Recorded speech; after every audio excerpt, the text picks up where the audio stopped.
जयपुर में CAA NRC के खिलाफ चल रहे एहतजाज में सीएम गहलोत भी पहुंचे और बीजेपी पर सख्त निशाना साधा।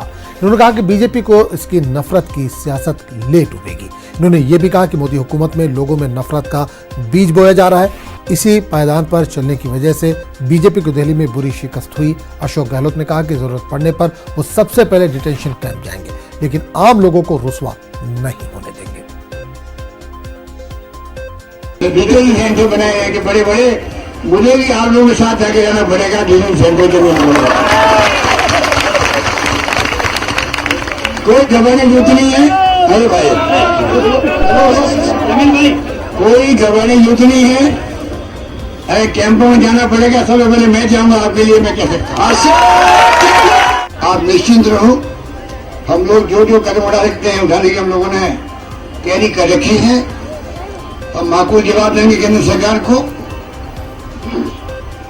और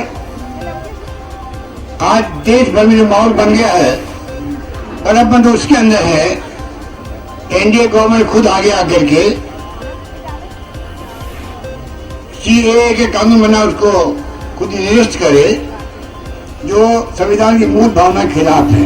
इस देश के अंदर सभी धर्म, सभी जाति, सब वर्ग के लोग समान रूप से अधिकार रखते हैं। आप एक धर्म के लोगों का अधिकार कैसे छीन सकते हैं?